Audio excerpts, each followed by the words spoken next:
आज हम इस वीडियो में क्लास 10th का जो आपका सब्जेक्ट है banking financial service and insurance का 2024 में जो एग्ज़ाम हुआ था उसका हम आज कंप्लीट सॉल्यूशन देखेंगे इस वीडियो में। पहले मैं आपको ये प्रश्न दिखा देता हूँ। प्रश्न पत्र 2024 में हुआ था, क्लास 10th का है और सब्जेक्ट है आपका banking financial and service and insurance. तो इस पेपर को आज हम कंप्लीट सॉल्यूशन करेंगे इस वीडियो में। अगर आपको ये वीडियो अच्छी लगे तो वीडियो को लाइक और चैनल को सब्सक्राइब करना ना भूलें, क्योंकि वीडियो को बनाने में और पेपर सॉल्व करने में बहुत समझ आता है बच्चों। तो प्लीज़ प्लीज़ इसको ज़्यादा से ज़्यादा शेयर और सब्सक्राइब करें। तो बिना कुछ देर किए हम स्टार्ट करते हैं फर्स्ट क्वेश्चन से। पहला क्वेश्चन क्या कह रहा है, निम्नलिखित में से कौन सा संचार प्रक्रिया का चरण नहीं है?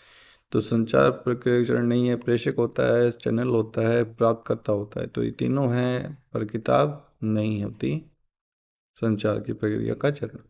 प्रश्न नंबर 2, एक अच्छी प्रतिक्रिया होनी चाहिए तो एक विशिष्ट होनी चाहिए, विनम्र होनी चाहिए, समय पर होनी चाहिए। तो आंसर क्या होगा? उपरोक्त सभी। जब तीनों ही चीजें मिल खाती है तो आंसर क्या होगा? उपरोक्त सभी। प्रश्न नंबर 3, निम्न में से कौन सा संचार बाधा है? तो संचार की बाधा कौन कौन सा हो सकता है? तो भाषा हो सकती है, भाषा का अंतर। तो भाषा में अगर अंतर होगा, मैं इंग्लिश बोलता हूँ, आप हिंदी जानते हो, तो अंतर हो जाएगा ना। तो ये अंतर हो सकता है बाधा संचार की। प्रश्न नंबर 4, निम्नलिखित में से कौन सा लिखित संचार का उदाहरण नहीं है? तो लिखित संचार का उदाहरण नहीं है वो पूछा गया है। पत्र होता है, ईमेल होता है, कार्यालय आदेश होता है, ये तो लिखित संचार होते हैं। जो नहीं है वो है शारीरिक भाषा, जिसे बोलते हैं गैर मौखिक संचार। प्रश्न नंबर 5 क्या कह रहा है, तनाव कैसे कम किया जा सकता है? कार्य में विलंब करके? नहीं। नींद कमी करके? नहीं। समस्या को नजरअंदाज करके? नहीं। कार्य को तनाव कम करने के लिए हमेशा नियमित व्यायाम करके ही तनाव कम किया जा सकता है। प्रश्न नंबर 6, एक व्यक्ति आत्म विनियम कैसे सुधार सकता है?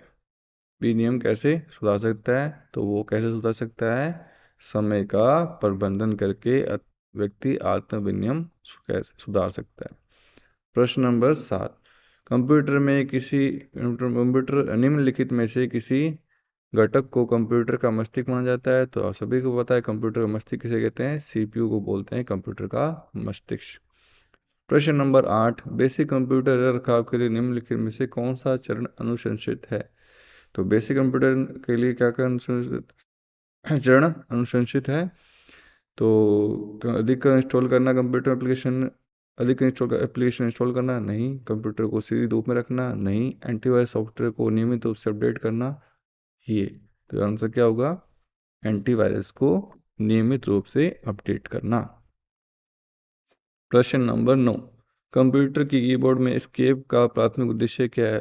तो एस्केप का प्राथमिक उद्देश्य है किसी प्रोग्राम से बाहर निकलने के लिए इसका उपयोग किया जाता है। प्रश्न नंबर 10, कंप्यूटर में कीबोर्ड पर एंटर की का प्राथमिक कार्य है? तो कीबोर्ड में एंटर की का प्राथमिक कार्य क्या है? कर्सर को अगली पंक्ति में ले जाना। तो इसका आंसर क्या होगा? कर्सर को अगली पंक्ति में ले जाना एंटर का प्राथमिक कार्य है। प्रश्न नंबर 11, कीबोर्ड पर अक्षरों को, बड़े अक्षरों को लिखने के लिए आमतौर पर किस की का उपयोग किया जाता है? तो हमेशा आमतौर पर किस की का उपयोग किया जाता है? तो हम हमेशा क्या करते हैं उपयोग? तो हम हमेशा हमेशा यूज करते हैं शिफ्ट की का। तो आंसर क्या होगा? शिफ्ट की का उपयोग करते हैं। प्रश्न नंबर 12, निम्नलिखित में से कौन सा कंप्यूटर सुरक्षा और गोपनीयता को बढ़ाने का एक सामान्य तरीका है? तो एक सामान्य तरीका क्या है? मजबूत और अद्वितीय पासवर्ड का उपयोग करना गोपनीयता को बढ़ाता है और ये सुरक्षा भी करता है आपकी कंप्यूटर की, अगर आप पासवर्ड स्ट्रॉन्ग लगाओगे तो। प्रश्न नंबर 33, निम्नलिखित में से कौन सा सफल उद्यमी का प्रमुख गुण है? तो सफल उद्यमी का प्रमुख गुण क्या है? हमेशा वो जोखिम लेने वाला हो। तो ये सफल उद्यमी का प्रमुख गुण है। प्रश्न नंबर 14, निम्नलिखित में से कौन सा शब्द उस व्यक्ति का सबसे अच्छा वर्णन करता है जो लाभ की आशा में वित्तीय जोखिम उठाते हुए एक नए व्यवसाय शुरू करने के लिए संचालित करता है? तो आंसर क्या होगा इसका? उद्यमी। प्रश्न नंबर 15, सतत विकास का प्राथमिक लक्ष्य है। जो सतत विकास का प्राथमिक लक्ष्य है प्राकृतिक संसाधनों का संरक्षण। तो आप इसमें लिख सकते हो प्राकृतिक संसाधनों का संरक्षण। आंसर क्या होगा? Prevention and natural resources for future generation. भावी पीढ़ियों के लिए प्राकृतिक संसाधनों का संरक्षण इसका आंसर होगा। प्रश्न नंबर 16, हरित कौशल से क्या तात्पर्य है? तो हरित कौशल से तात्पर्य है आपका, पहला ऑप्शन दे रखा है, वीडियो गेम में विकसित विकास में विशेषज्ञता नहीं, पर्यावरण की वहनता संबंधित क्षमताएं नहीं, हरे रंग का कार्य ले आपूर्ति का उपयोग के लिए प्रवणता। तो आंसर क्या होगा? पर्यावरण में वहीनता से संबंधित क्षमताएं। तो आंसर है ब। प्रश्न नंबर 17, ऋण वसूली में संलग्न होने पर किन कानूनी दिशा निर्देशों का पालन करना चाहिए?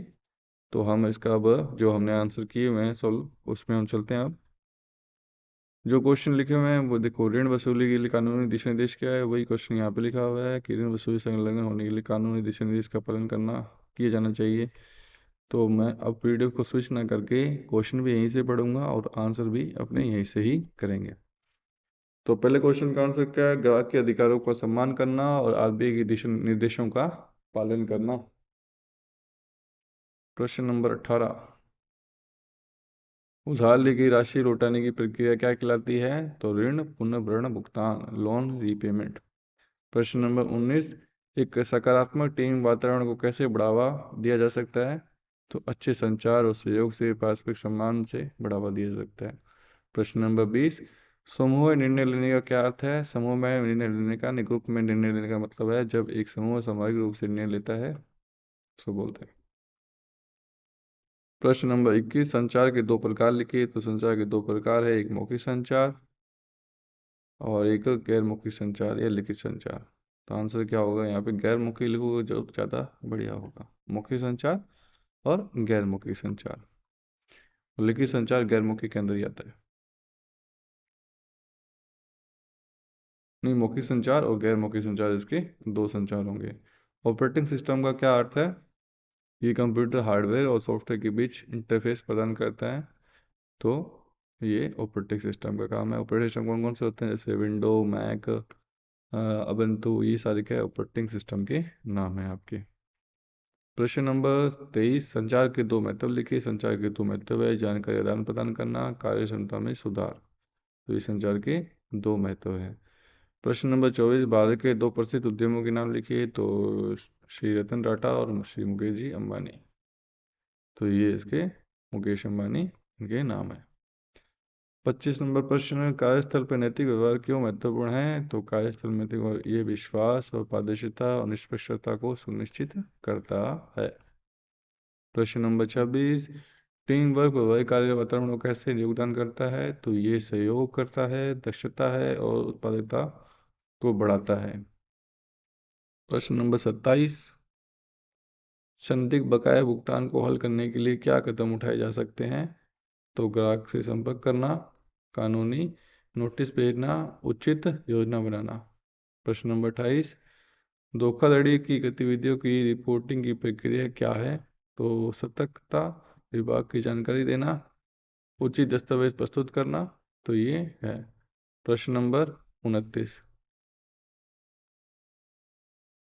तो प्रश्न नंबर 29 है, सूक्ष्म वित्त संस्थान सॉरी ग्राहकों को नई योजनाओं के बारे में कैसे सूचित कर सकते हैं? तो डिजिटल मार्केटिंग से, पर्सनल काउंसलिंग से, प्रचार अभियानों के माध्यम से भी।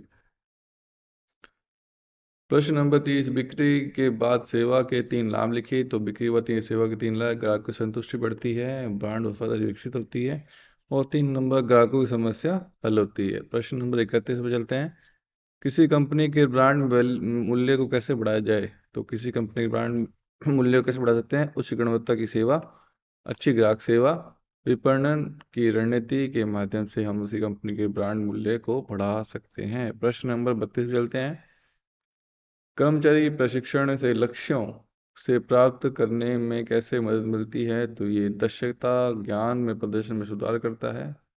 ये इसके आंसर होंगे। अब चलते हैं प्रश्न नंबर 33 पे। ऋण और पूर्ण भुगतान एकत्र करने की प्रक्रिया समझाइए। तो ग्राहक को सूचित करना, भुगतान अनुसूचित होनी चाहिए प्रदान करना, कानूनी कार्रवाई की चेतावनी देना, यदि यदि आवश्यक हो तो। इसी का तो हमें क्वेश्चन है, तो हम देख लेते हैं। पहले पेपर पे चलते हैं। 33 नंबर क्वेश्चन है।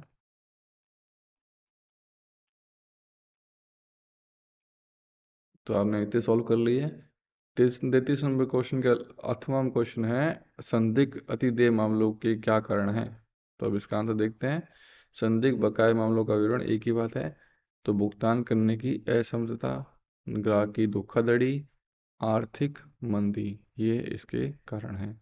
प्रश्न नंबर 34, बिक्री के बाद ग्राहक सेवा के प्रकार क्या है? वारंटी और गारंटी की सेवाएं, हेल्प डेस्क सहायता, रिप्लेसमेंट और रिफंड की नीतियाँ। इसी के अथवा हम एक और क्वेश्चन है उसी को देख लेते हैं। आज का लास्ट क्वेश्चन तो नहीं है, और फिर प्रश्न है। इसी के अथवा हम एक और क्वेश्चन है, व्यवसाय में ग्राहक खातों के प्रबंधन का मुख्य उद्देश्य क्या है? तो मुख्य उद्देश्य है भुगतान की समय पर वसूली, ग्राहक संतुष्टि को बढ़ाना, वित्तीय प्रवाह का प्रबंधन। तो ये इसके अथवा का क्वेश्चन हुआ। प्रश्न नंबर 35 जो कि आज का लास्ट क्वेश्चन है, कार्यस्थल में गैर-मौखिक संचार का क्या महत्व है? तो कार्यस्थल में गैर-मौखिक संचार का महत्व है, ये इशारों, हाव-भाव और आंखों से संपर्क के माध्यम से जानकारी संचारित करता है। ये प्रभावी संचार को बढ़ावा देता है। इसी के साथ हम एक और क्वेश्चन है, आप एक और प्रश्न देख लेते हैं। संचार में फीडबैक का उद्देश्य और उसकी विशेषता लिखी क्या है? तो उद्देश्य है उद्देश्य की स्पष्टता की पुष्टि करना, विशेषता समय पर रचनात्मक और संतुलित होना। तो ये आज का कंप्लीट क्वेश्चन 35 तक का प्रश्न 35 आज तक हमने हल कर लिए, जिससे कि अथवा वाले क्वेश्चन भी हमने साथ में हल किए। तो अगर आपको ये वीडियो अच्छी लगे तो इस वीडियो को लाइक और चैनल को सब्सक्राइब करना ना भूलें। अगर आपको ये वीडियो में नेक्स्ट ईयर का भी चाहिए, लास्ट ईयर का भी चाहिए सॉल्यूशन, तो आप मुझे कमेंट कर सकते हो, तो मैं आपके लिए सॉल्व करने की पूरी कोशिश करूँगा। पर आपका ये काम है इस वीडियो को लाइक और ज़्यादा से ज़्यादा शेयर और चैनल को सब्सक्राइब करना ना भूलें। मिलते हैं नेक्स्ट वीडियो में, तब तक के लिए बाय, धन्यवाद।